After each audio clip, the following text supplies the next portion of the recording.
j'arrête Instagram. Bon, ça c'est histoire que vous ayez une super accroche qui vous donne envie de regarder la vidéo jusqu'au bout, parce que c'est l'ère des réseaux sociaux. Donc voilà, non en fait c'est pas vrai. Je vais surtout vous expliquer pas mal de choses par rapport à cette vidéo YouTube, dans le sens où cette chaîne YouTube elle existe déjà depuis plusieurs années. Je crois que je l'avais ouverte en 2020 si je dis pas de bêtises. Les choses c'est que être sur plusieurs médias c'est assez compliqué parce qu'en fait on sait pas trop sur lequel notre audience va être d'une certaine façon. Ça, c'est un peu ce qu'on nous apprend avec toutes les stratégies marketing, ce genre de choses. Sauf que la réalité est tout autre. Donc je sais qu'il y en a plein qui me connaissent grâce à Instagram principalement. Je crois qu'il y a eu un peu de TikTok aussi, si je dis pas de bêtises, mais c'est principalement Instagram. Et aujourd'hui, j'ai décidé de faire cette vidéo pour expliquer un peu ma démarche derrière mon contenu et tout ce qui va changer après plusieurs années de création de contenu sur les réseaux sociaux. Donc pour ceux qui ne me connaissent pas, moi c'est Aori, je suis artiste tatoueuse, proche Toulouse du côté de Montauban. J'ai un univers artistique assez vaste qui passe bien sûr du tatouage au roman, à la création, aux vêtements, design, ce genre de choses. Je fais vraiment beaucoup de choses autour de mon univers. Et en fait, j'adore partager mon univers. Actuellement, je trouve que le souci principal au niveau de la communication sur les réseaux sociaux, c'est que nous sommes un peu dans une forme de course effrénée qui est vraiment très compliquée. Il y a à peu près un mois, j'ai décidé de faire une pause sur ma création de contenu sur Instagram. Il faut savoir que je suis sur Instagram depuis 2011 et que depuis un an, j'ai fait pas loin de 300 posts pour justement développer ma communauté, développer le nombre de followers, ce genre de choses. Beaucoup de trucs qu'on doit travailler avec le marketing, les stratégies. Bien sûr, c'est des choses qui s'apprennent. Il va de soi que donc j'ai été formée à ce genre de choses. Mais je me suis rendu compte que finalement, grâce à la pause que j'ai faite, où je me suis dit que j'allais un petit peu réfléchir sur ma création de contenu. Pendant une année complète, j'ai fait entre 1 à 3 posts par jour sur Instagram, donc pour essayer de toucher ma fameuse audience cible, niche, comme vous voulez. Je trouve qu'on est contraint par les réseaux sociaux à faire énormément de contenu pour, entre guillemets, la fameuse hype, tout ce qui peut aller autour. Sauf que, personnellement, je suis très mauvaise là-dedans. Je m'en suis rendu compte. C'est pas que je sais pas communiquer, c'est juste qu'en fait, j'aime communiquer avec les gens. Mais pas juste communiquer à plein de gens. Je me suis rendu compte que finalement, je préférais parler à 5000 personnes que je connais personnellement plutôt que de parler à 100 000 personnes que je ne connais pas du tout. C'est des petites réflexions que m'ont faites beaucoup de mes clientes qui m'ont conforté un peu à cette forme de pensée. C'était inconscient de ma part, c'est que je me rendais compte que mon contenu, je le faisais pas pour avoir de nouvelles personnes, mais je le faisais pour faire rigoler les personnes qui étaient déjà avec moi, rigoler, réfléchir, les faire rêver sur mon univers. Et en fait, c'était ça un peu mon talon d'Achille d'une certaine manière, c'était de me rendre compte que je faisais énormément de contenu pour que ces personnes qui étaient déjà abonnées à moi ne le voient même pas. Grâce aux fameux algorithmes et tout ce qui va autour, ce qui fait qu'en fait, vous savez qu'on a à peu près moins de 2% de notre contenu est présenté aux gens qui sont déjà abonnés à nous. Donc je me suis rendu compte de ça par des réflexions qui m'ont été faites par mes clientes et mes followers régulières. J'ai l'habitude de beaucoup communiquer en MP avec elles, je suis quelqu'un de très accessible parce que je privilégie l'humain à la machine. Je trouve que c'est quelque chose qu'on a énormément perdu depuis les années Covid. Les gens sont tous derrière des écrans et n'ont plus aucun contact social réel. Et c'est quelque chose qui ne me convient pas, moi personnellement déjà, et en tant que tatoueuse, en tant que créatrice, j'aime pouvoir savoir à qui je vais donner mon art, entre guillemets, avec qui je vais travailler pour lui faire son super tatou, avec qui je vais pouvoir rigoler quand je prépare des bêtises, parce que voilà, c'est mon univers, c'est comme ça, et lutter contre juste dans le but de faire des algorithmes, des réseaux sociaux, ce genre de choses, voilà, concrètement, en un an, j'y suis pas arrivée. Et puis je suis tombée sur la vidéo pendant ma petite pause d'un mois. Faut croire que pour une fois les algorithmes font bien le job, même si je n'avais pas spécialement communiqué, hormis en newsletter, que je faisais cette pause de création de contenu. Il y a une vidéo YouTube qui m'a été suggérée d'une créatrice qui s'appelle Cindy Barillet. Je vous mets le lien, alors je sais pas si je saurais le faire, donc on va dire que c'est là, sinon au pire c'est dans la description.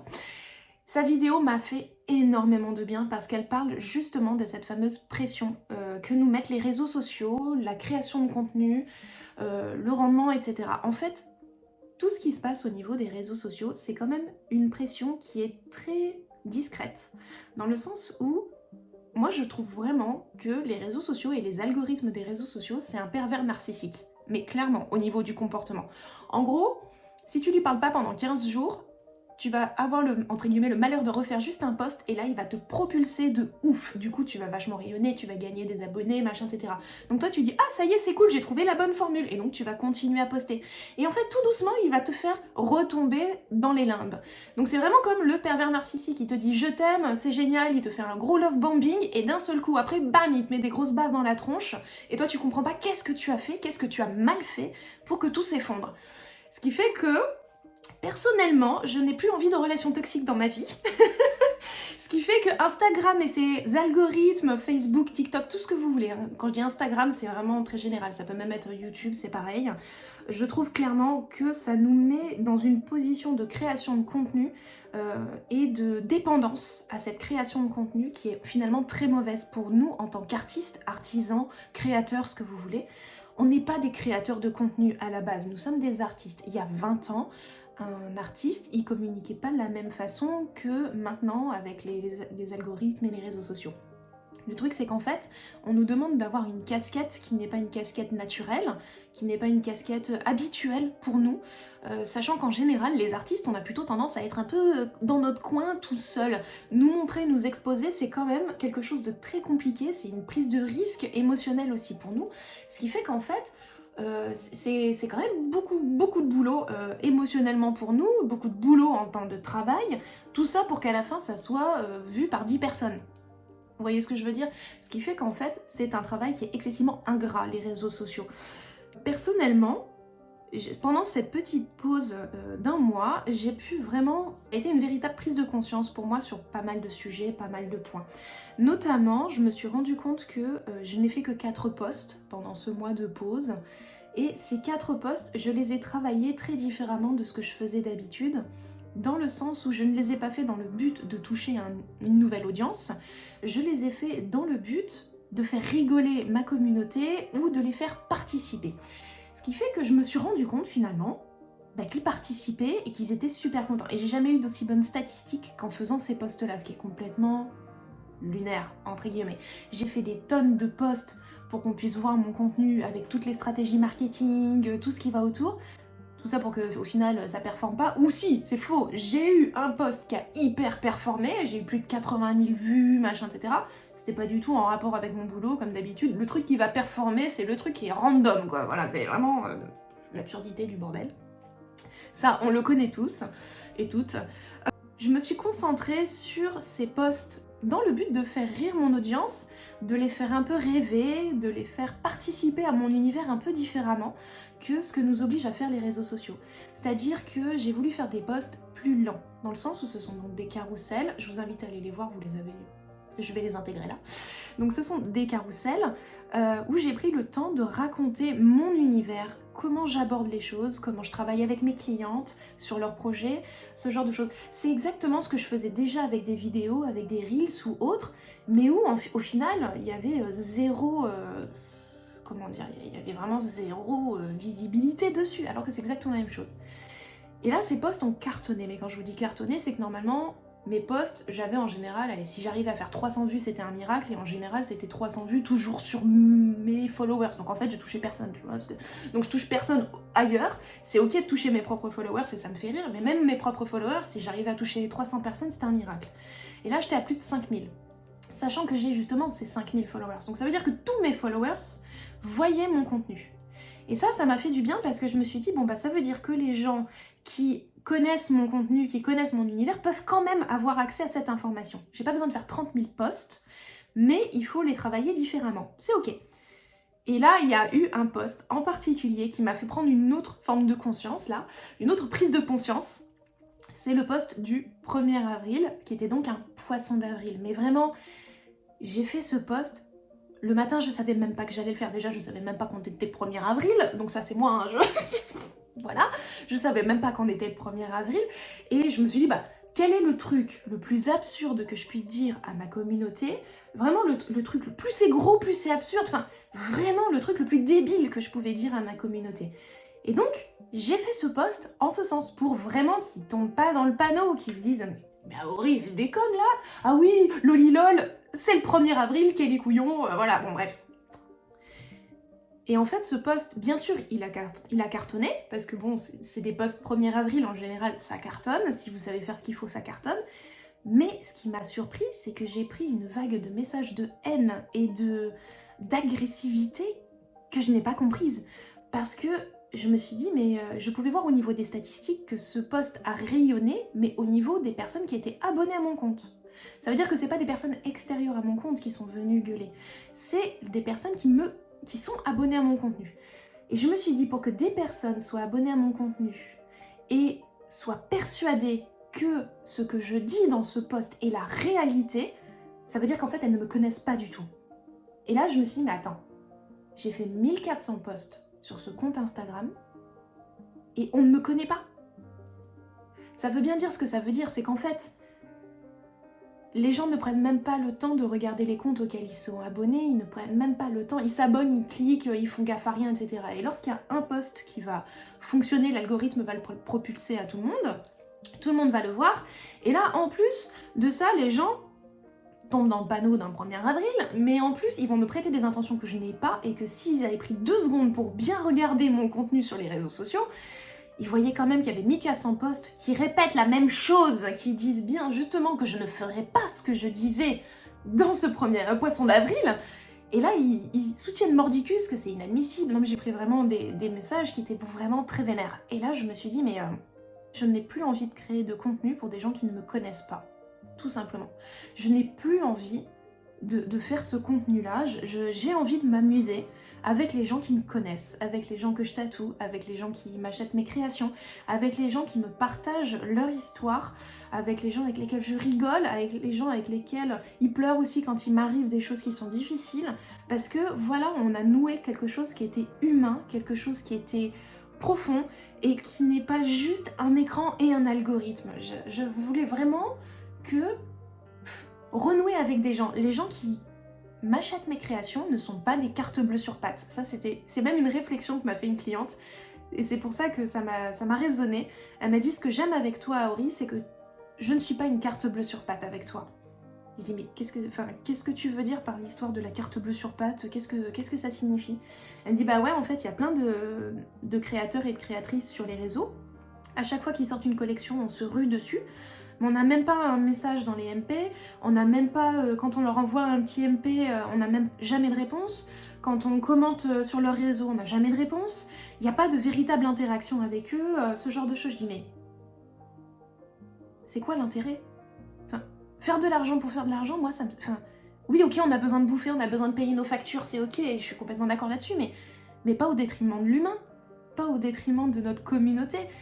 Moi, mon objectif, c'est pas d'avoir 50 000 followers. J'en ai rien à faire d'avoir 50 000 personnes qui ont acheté une fois sur ma boutique, je m'en fiche.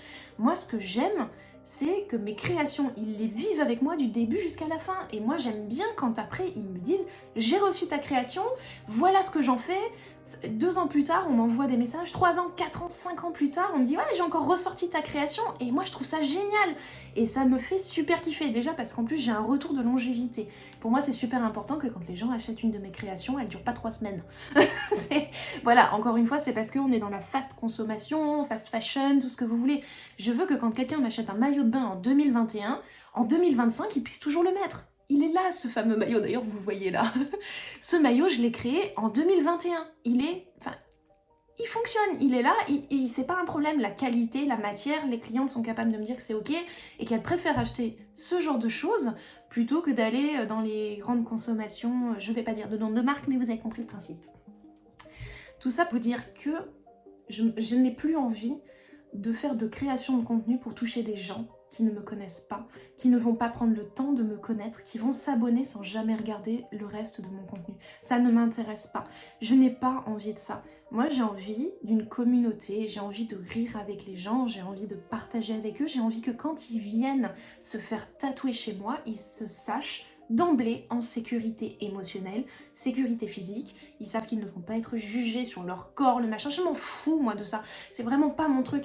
Moi, ce que je veux, c'est qu'on s'éclate, que quand ils ressortent de là, après ce tatouage, ou avec cette nouvelle robe, ou avec ces boucles d'oreilles, ou quelle que soit ma création, je veux que les gens se sentent légers, je veux qu'ils se sentent, qu'ils puissent rêver, qu'ils puissent croire en le meilleur d'eux-mêmes, qu'ils puissent se dire putain c'est génial, aujourd'hui j'ai pas trop le moral, allez je vais mettre les boucles d'oreilles d'Aurita, je me trouve trop jolie rien qu'avec ça, et c'est super, voilà c'est juste ce que je veux. Moi toucher des millions de personnes, faire du contenu putaclic, ce genre de... Ça ne m'intéresse pas. Et en plus, je me rends compte que ce contenu est énergivore aussi émotionnellement. Dans le sens où avoir un contenu agressif tout le temps, dans le but de faire le buzz, dans le but d'entrer en guerre face à plein de combats, ce genre de choses, moi ça ne me correspond pas. Je comprends complètement qu'il y en ait qui le fassent et je les remercie de rentrer en guerre sur des tas de sujets. Moi je ne me le sens pas. Dans le sens où je n'ai pas envie que mon contenu, dès que mes followers tombent dessus, ils se disent « Ah, on va parler d'un sujet difficile avec elle, je sais qu'elle a raison, je sais que c'est un sujet qui est dur, je sais que voilà, machin, c'est vrai que ça fait réfléchir, c'est ok, machin, etc. » Et je ne veux pas de ça pour mes réseaux parce que clairement, à notre époque, on a des réseaux qui sont hyper anxiogènes sur beaucoup de sujets. On a beaucoup de choses sur lesquelles on peut s'indigner, sur lesquelles on peut dire qu'on n'est pas d'accord et que c'est injuste. Notre société est profondément injuste sur beaucoup trop de choses. Je n'ai pas envie d'amener cette information-là sur mes réseaux parce que je pense que d'autres le font beaucoup mieux que moi. Et je veux que chez moi, ça reste un espace de détente où quand les personnes scrollent, elles ont vu tel débat, tel débat, tel débat, elles arrivent chez moi, ça fait ouf, petite respiration, on va pouvoir un petit peu respirer, un petit peu rigoler, et hop, ensuite on est prêt à repartir dans un prochain débat. Voilà, je ne me sens pas cette âme-là. Ça veut pas dire qu'il n'y aura jamais de débat avec moi, ce genre de choses, mais ça sera toujours des débats qui seront dits dans la construction, avec un discours un peu plus réfléchi. Je l'ai vu notamment sur le post que j'ai fait sur les starter packs, que je vous mets ici. Il se trouve que j'ai amené une autre réflexion sur ce post parce que effectivement tout le monde parle du problème avec l'IA et l'art. Bien sûr, c'est du vol de droit d'auteur, bien sûr ça consomme une énergie folle, tout ça pour quelque chose qui est vraiment basé sur de la consommation. On va faire un post qui va avoir une longévité de 10 secondes sur les réseaux sociaux, je vois pas l'intérêt, ça sert à quoi? Et finalement c'est un peu ce que nous pousse à faire tous ces algorithmes depuis des années. J'ai fait ce post, je me suis rendu compte que les gens aussi ont réfléchi autrement. Ils se sont dit « Ah, c'est vrai, tu as raison, on n'avait pas vu ça comme ça. » Ça veut pas dire que les autres modes de réflexion étaient mauvais, etc. Mais je voulais amener une autre forme de pensée. Sans entrer forcément dans l'agressivité, dans le truc hyper tranché, hyper vénère, machin. Moi franchement, je laisse ça à ceux qui s'en sortiront beaucoup mieux que moi. Là-dessus, moi, je sais pas faire. Je sais pas être agressive, voilà, enfin c'est faux, je sais l'être quand il faut l'être. Coucou l'URSSAF. Mais c'est pas nécessaire pour que tous nos réseaux sociaux se transforment ainsi. Et franchement, le dernier point sur lequel j'aimerais revenir, c'est que à l'époque de la fast consommation, les algorithmes nous poussent à créer un contenu toujours plus clivant, toujours plus rapide, toujours plus... On n'a jamais eu autant de partage de connaissances que depuis qu'il y a eu les algorithmes qui nous poussent à faire ce genre de choses. On n'a jamais eu autant de cerveaux qui partagent leurs connaissances et qui disent des choses très pertinentes, très intéressantes, mais que personne n'entend. Parce qu'en fait, c'est des algorithmes qui choisissent qui doit être mis en avant, quand et comment et pourquoi. Sauf que ce sont des algorithmes qui sont nourris par le buzz, qui sont nourris par des choses qui n'ont plus aucun intérêt, qui ne sont même pas humains. En fait, l'algorithme va vous proposer des choses qui vont dans votre sens. Parce que justement, si ça va dans votre sens, vous allez rester devant cette vidéo, ce post, cette photo. Ce qui fait qu'en fait, vous n'allez plus jamais entendre d'autres sons de cloche que celui dans lequel vous êtes, qui vous fait du bien en fait d'un point de vue mental. Sauf qu'en fait, la société ne peut pas avancer comme ça. Et encore une fois, je pense sincèrement qu'on peut faire des contenus très intéressants, très intelligents, plein de bon sens et de réflexion, sans jouer le jeu des algorithmes justement. Et donc c'est ce que j'ai décidé de faire. C'est pour ça que je vais reprendre cette chaîne YouTube. J'ai envie d'un contenu plus lent, plus chill, plus humain, que ce que nous oblige à faire la création de contenu sur les réseaux sociaux. Ici, j'ai envie de vous faire des vidéos dans lesquelles vous puissiez vous installer avec un petit chocolat chaud, un thé, que vous puissiez tranquillement en profiter, que ça soit un peu votre pause. Comme ma newsletter finalement, c'est quelque chose qui m'a été beaucoup dit au niveau de ma newsletter, c'est que les gens aiment bien prendre le temps de la lire, de s'installer, ils se disent ah ça y est, ça va être mon petit moment de la semaine où Aori va me raconter des trucs qui lui sont arrivés, qui sont rigolos, en même temps elle va me montrer ses tatous qui sont trop beaux, j'ai pas pu les voir passer sur les réseaux sociaux parce que on voit jamais rien, j'étais pas au courant de tel truc, machin, etc. Là au moins tout le contenu, on l'a tranquillement tous les dimanches midi, je peux en profiter, ce genre de choses, c'est assez cool. Et pareil, un autre point aussi qui m'avait fait beaucoup de bien, c'est quand j'ai repris les lives sur Instagram, beaucoup des personnes qui me suivent, et notamment de mes clientes, m'ont dit « c'est cool de pouvoir te voir comme ça, parce qu'en fait, on a le temps de voir ta réaction face à pas mal de choses, du contenu qui est finalement spontané et naturel. Et c'est ça que j'aime faire, c'est ça que j'aime dire, c'est comme ça que je suis quand je vais tatouer quelqu'un. On est spontané, on n'est pas un algorithme, on n'est pas en train de jouer derrière une caméra quelque chose. Quand on est face à une personne qu'on va tatouer, cette personne elle est nue physiquement et psychiquement. On se doit d'être irréprochable. Et il y a plein de tatoueurs qui se montrent d'une certaine façon sur les réseaux sociaux, et lorsque la personne la découvre en vrai, elle est complètement désarçonnée, et c'est juste pas possible, c'est pas éthique, et elle se sent trahie par l'information qu'elle a eue, dans le sens où elle se dit mais attends moi, cette personne sur les réseaux sociaux je la voyais comme ci, comme ça, le jour du tatouage, même pas elle me parle, elle m'envoie balader, je dois même pas aller faire une pause pipi, mais c'est quoi ça? C'est quoi ces humains qui sont pas humains, qui font semblant d'être des humains sur des réseaux sociaux et qui le sont pas en vrai, enfin je peux pas moi tous ces trucs là, voilà. Donc voilà, j'espère que cette petite vidéo d'introduction vous a pas trop pris la tête. J'avouerai que ça m'a beaucoup stressée parce que ça fait des années que je fais du contenu sur les réseaux sociaux et où il faut aller très vite, il faut faire des montages très rapides, des grosses accroches, des effets dans tous les sens, des machins, et on n'a pas le droit de parler plus d'une minute, enfin c'est très stressant. Honnêtement, personnellement, pour moi c'est très stressant. Et j'espère que voilà, ce contenu introductif de ma chaîne, parce que voilà, je la reprends, va vous plaire. Vous aurez compris, il faudra prendre le temps de les regarder, les vidéos, ça se regarde pas voilà, en 2 secondes. Et clairement, par rapport au contenu sur Instagram, je vais donc baisser clairement ma création de contenu sur Insta. Je vais, je pense, faire 4 à 6 posts maximum par mois. 4, c'est déjà pas mal. Sachant que c'est des posts qui me prennent 1h30, 2 heures à chaque fois la création. J'ai vu qu'il fonctionnait très bien dans cette nouvelle façon de faire, donc ça me correspond complètement. La newsletter, elle, va rester pour que ça soit le petit rendez-vous rigolo du dimanche. En même temps, c'est là où je suis sûre de pouvoir vous envoyer tous les cadeaux que je fais, parce que je fais ça aussi, une tonne de cadeaux. Je fais des fonds d'écran, je partage des cartes pour que les gens puissent les imprimer chez eux pour leurs animaux. Je donne aussi des chapitres de mes romans, ce genre de choses. Je fais énormément de contenu gratuit que je donne aux gens et je me rends compte qu'en fait, les réseaux sociaux ne les partagent pas. Et à chaque fois, les gens me disent « Ah bah j'ai pas vu, j'ai raté, machin, etc. » Bah du coup maintenant je donne tout en newsletter.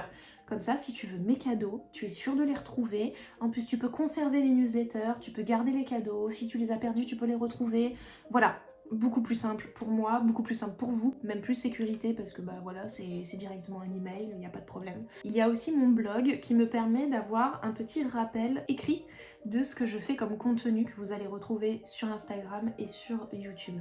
Vous l'aurez compris, sur YouTube ça sera un contenu plus long, plus chill, plus cocooning. Il y aura des vidéos plus axées sur de la réflexion, sur des sujets comme par exemple l'IA, les problèmes qu'on peut rencontrer dans le monde du tatouage ou de l'art, l'éthique, ce genre de choses. Mais après il y aura des contenus aussi un peu plus chill où je vais vous raconter peut-être comment je travaille certaines créations, comment je m'amuse sur certains trucs, les anecdotes stupides de choses qui ont pu m'arriver. Voilà, ça va être un peu ce genre de contenu. J'espère que ça vous fait plaisir. En tout cas, moi je suis vraiment super contente de reprendre cette chaîne et de pouvoir prendre le temps d'être avec vous. Je vous fais un gros bisou. Chillez bien, amusez-vous bien et rayonnez.